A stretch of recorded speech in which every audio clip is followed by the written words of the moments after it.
普总统他的关税大战已然开始，到底谁受惠，谁受害呢？今天带您看来看。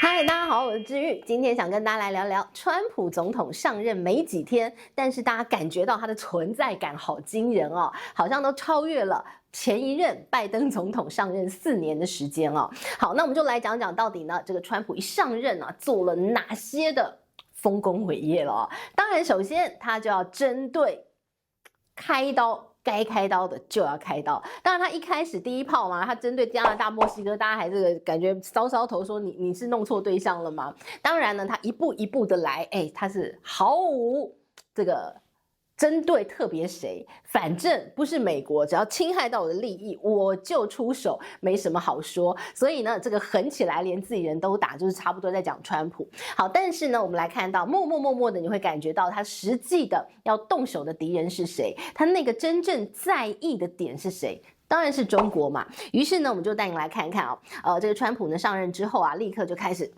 大张旗鼓了，大刀阔斧了，赶快派人，该派人的派啦，东派西派啊，你这个去围堵中国，你那个去堵住他赚钱的地方，你那个去，哇，好忙啊！好，那我们来看到最近呢，他找到了巴拿马。那当然呢，这个巴拿马最近啊，你就慢慢的感觉哦，这个国际新闻常常很有趣哦，我常跟大家讲说，你不能只看单一事件，你要把所有事情放在一起看。然后呢，有的时候啊，你一件事情发生的当下，你不能立刻去解读它，你要给它点时间，让子弹飞一阵子，你就会知道哦，原来这件事情是另外一件事情的铺陈，原来我下这个棋是为了接下来我有第2步棋要下，这只是一个铺垫。好，那我们就来看到之前大家在讲说，川普总统说他把巴拿马运河给拿回来，大家还想说，你是头撞到了吗？还是你被这个拜登传染老人痴呆了？哦，后来想到啊，原来如此。你看到他干什么事？跑去跟巴拿马讲说，哦，你不能再跟中国做朋友。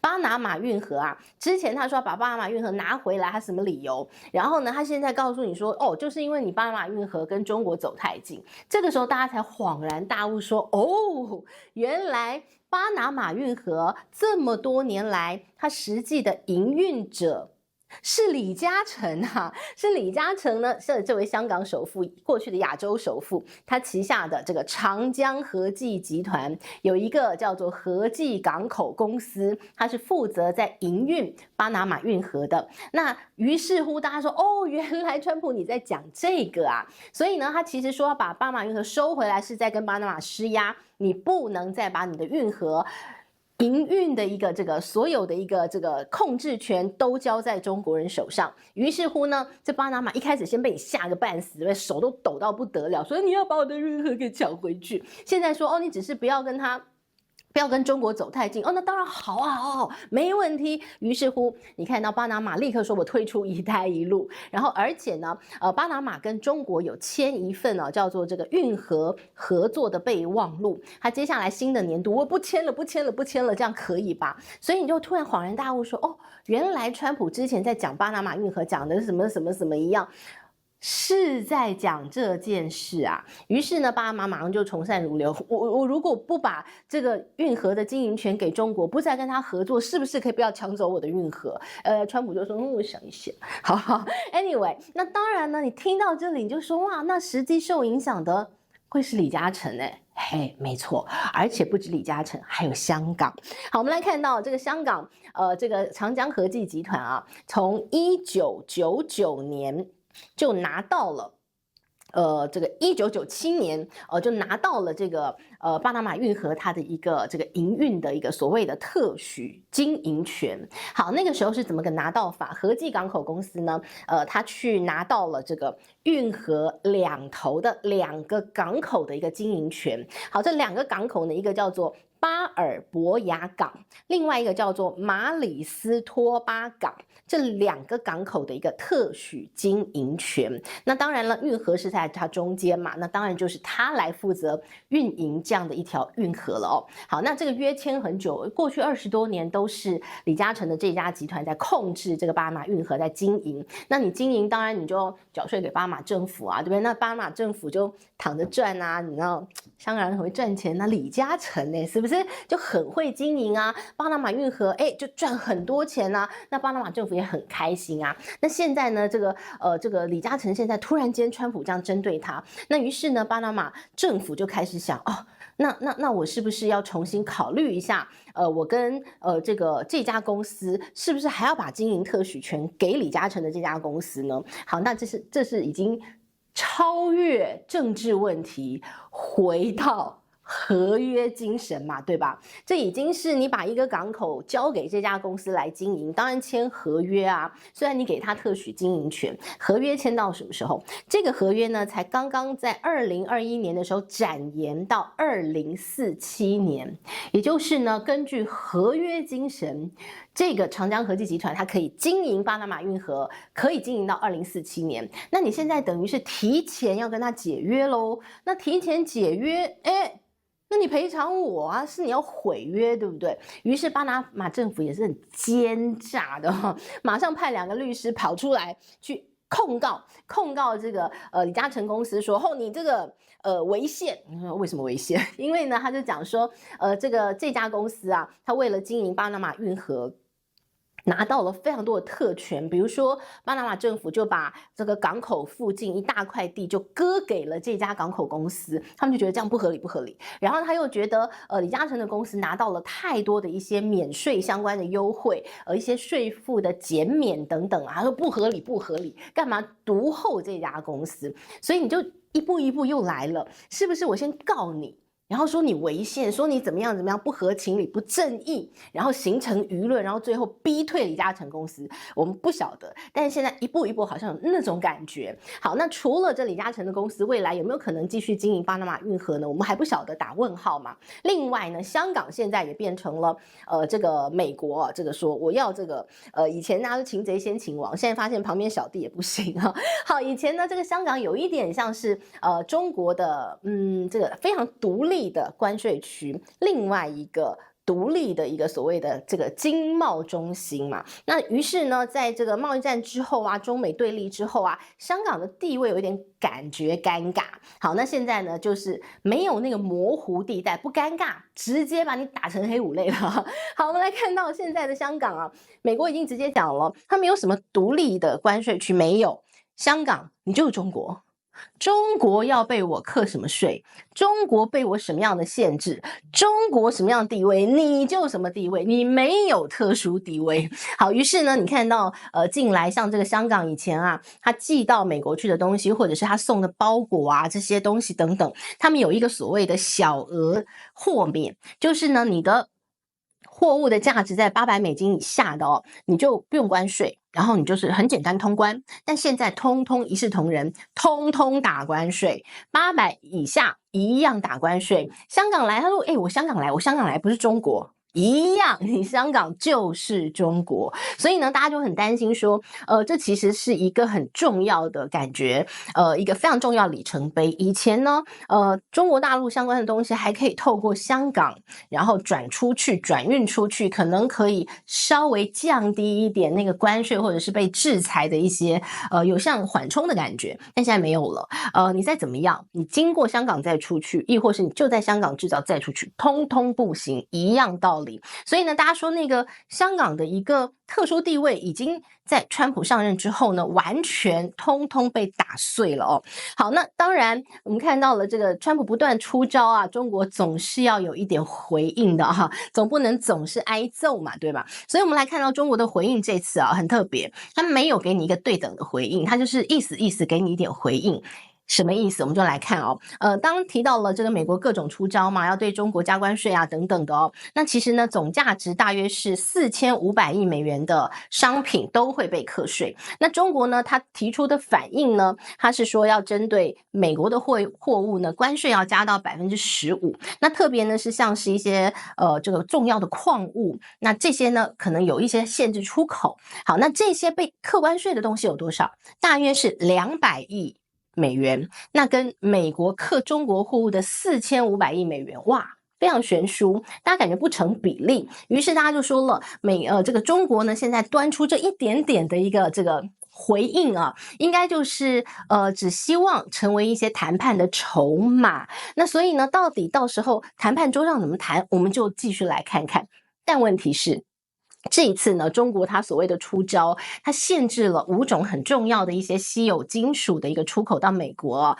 对美国来讲影响大不大？美国是紧张的哦，因为呢，这5项的一个这个稀有的一些金属哦，都是很重要的国防军工产业，还有非常重要的科技业，它会用到的关键元素。好，那这些呢，包括像是钨啊，包括像是镍啊，这2样的一个稀有的元素啊，中国占全世界出口80%。那美国呢，像钨他们早就不开采，它没有，它全部得去向外来采购。好，那这些东西到底是干嘛的？像钨是做什么用？钨是一个非常坚硬、超硬的金属，所以呢，你说像那种国防工业做那个装甲车的装甲板啊，亦或是你要这个开采用非常你要去开采什么页岩油，你要那个砖头要很坚硬啊，你都要用钨的哦。另外像是这个太阳能板里头，要用到非常坚硬的金属的时候，都会用到钨。那现在呢，这个钨我就不卖给你了，不好意思啊，那你就是你有本事你去跟别人买，我就看你跟谁买。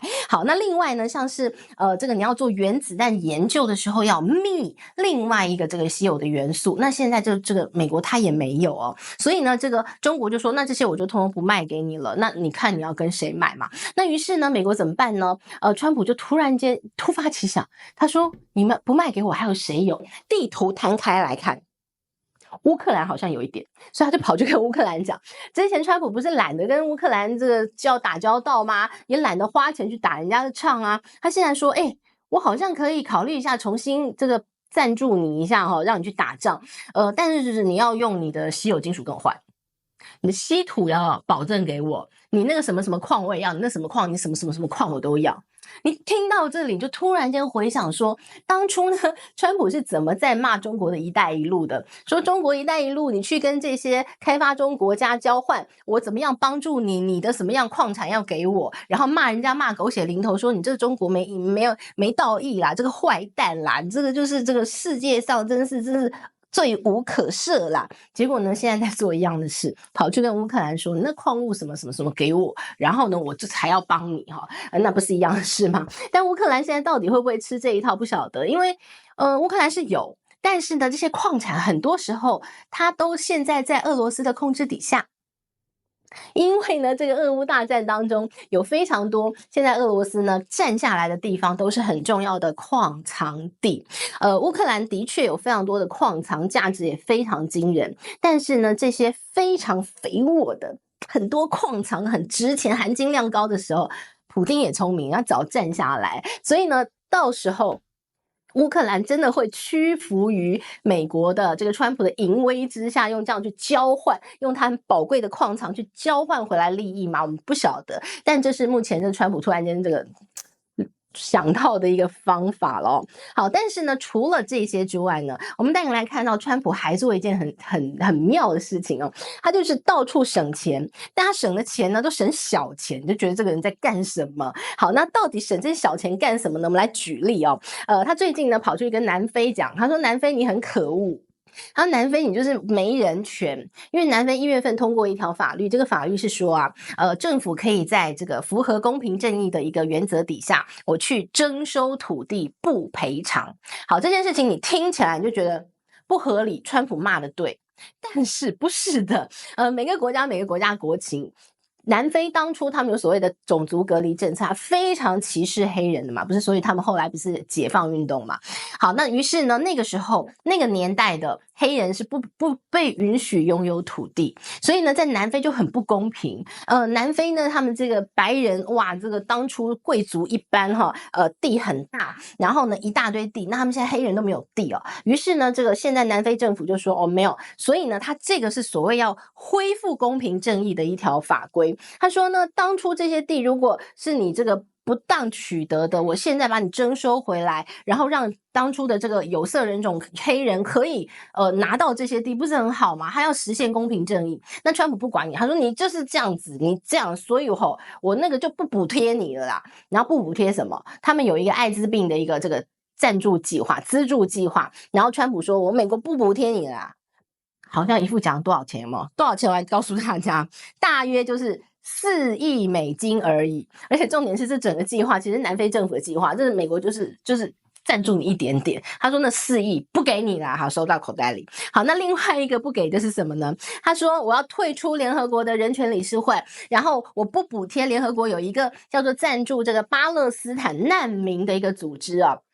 这个难民组织呢，它大约呢也是一年哦，就是大约给个3亿美元左右。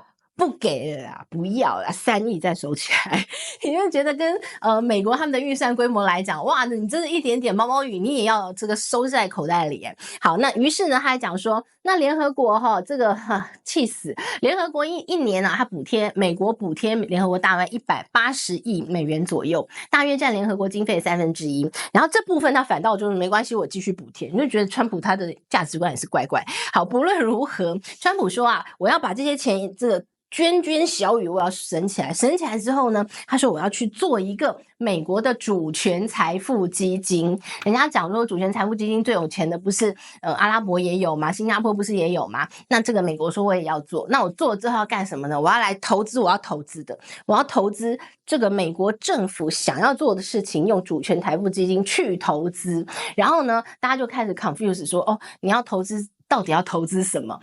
说不定是拿去投资比特币。不过讲到比特币就有意思哈，你知道这个川普先生啊，这个讲的好像一副都是为美国，但是呢，其实你是不是真的为美国不晓得，但是他自己赚很多钱。像是他那个时候他就任之前，他发行了他的川普币，他川普币呢，哇，大家趋之若鹜，因为觉得他当选了，哇，好棒，买一大堆。结果呢，买了之后，你知道他就爽收手续费，手续费完全无关乎那个川普币是涨还跌，然后他爽收手续费，收了1亿美元，通通到他口袋里，然后买的人嘞，现在巨亏，当初的潜在这现在已经亏掉了2/3啊，跌掉60%的一个这个川普币啊。现在有一个统计是在美国有20万个这个所谓的一个这个川普币的钱包都亏钱，所以呢，这个川普先生也是蛮妙的啦，当个总统自己赚饱饱。那美国的一个利益呢，他嘴巴很会说，但真的有利益吗？我们就不知道。